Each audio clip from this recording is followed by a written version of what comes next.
We are talking Beneath the Old Dark House, and this is a 2022 anthology movie written and directed by Matt Cloude.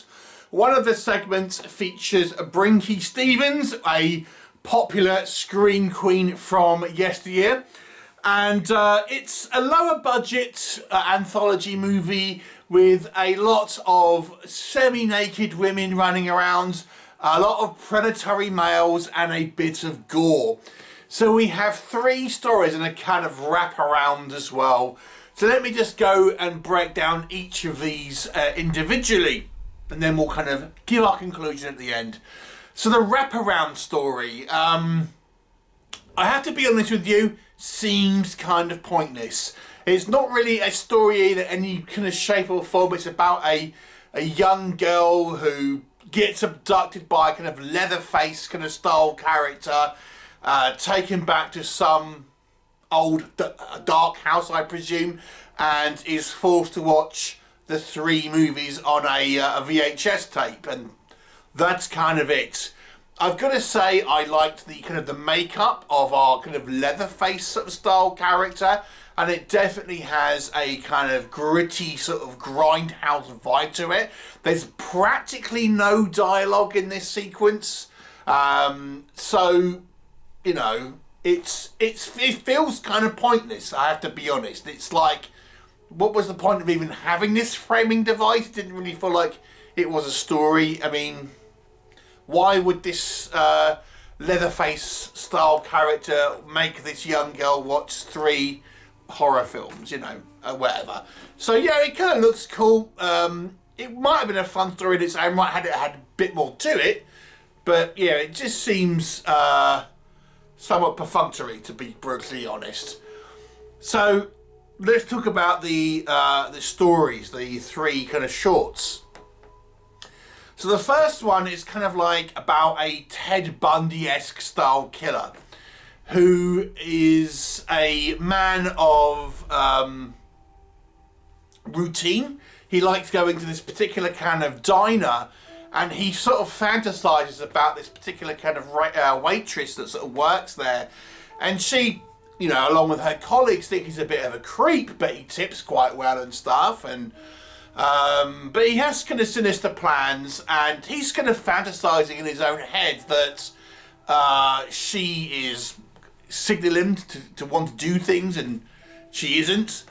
Inevitably, it comes to a bloody end, and I suppose this one is the sort of the darkest in a way, in regards to what it implies. It's not so much what you see on screen here, but what it's implying is, you know, a pretty lewd and forbidden sexual act is all I'm going to say. So what works in this one?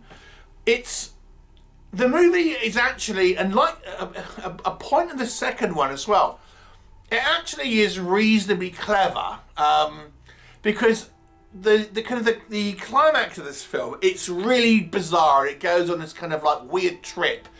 But I think if you've been paying attention in regards to this kind of fantasies, I think you can kind of piece together that, you know, what's real and what isn't, basically, and the consequences of seeing these visions effectively cause and effect. So I actually thought, do you know what? I actually kind of quite like the idea there. This guy is kind of visualizing and he's seeing all this kind of like weird stuff, and it gets really weird at the end, and this causes the conclusion without spoiling it.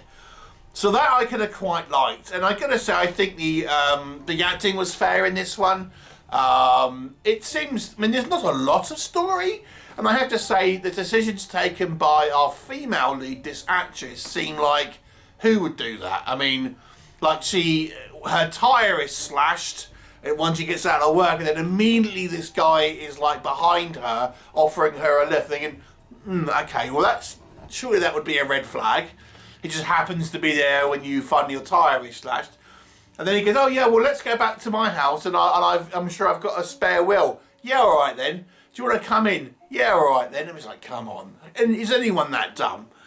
So yeah, there's a little bit of suspension of kind of disbelief, and And I do think the movie, it does have some sort of darker themes, and I would suggest this was probably, at least in its inception and idea here, is the darkest, but it's not a particularly gruesome film in regards to VFX, and there is a little bit of cutting away, I presume because of the budget and things like that.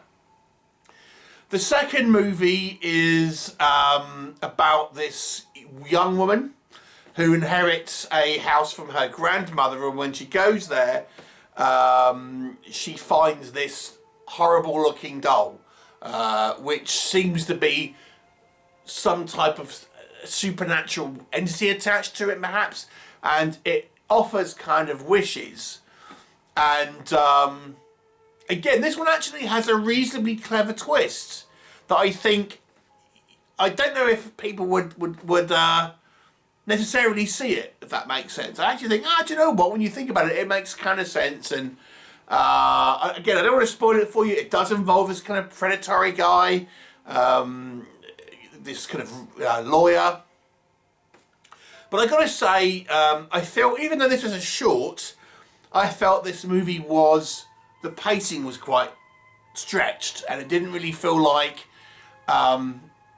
it had much going on, to be honest. And there was a lot of just kind of like dead air and sort of free time here, where you didn't really feel like there wasn't kind of much sort of going on. You know, so, and there is a little bit of hammy acting in this one as well. I would say this is the weakest out of the three stories. So, but it does have, I think the ending is quite clever.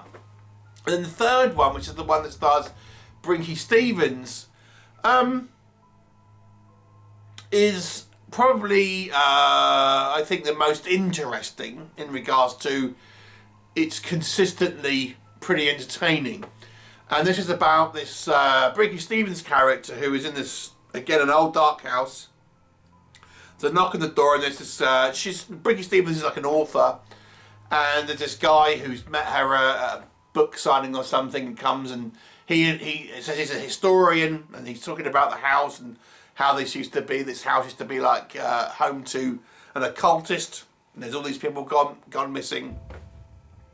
And he's got an ulterior motive for being there, and Brinke Stevens might be kind of like hiding her own sort of secret, you know. So this one I think is maybe the strongest, because it probably has the most dialogue, because it's effectively these two people more or less talking the whole movie.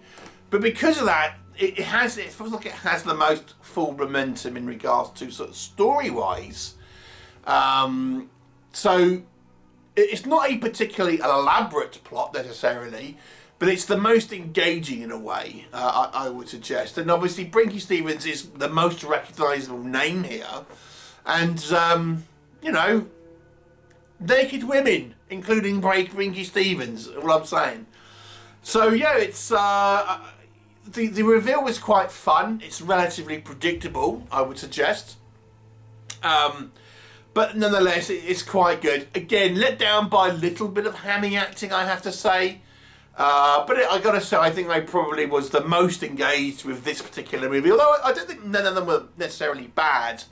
I think that they could have been a little bit more to it. And I think the wraparound story was possibly the weakest element here.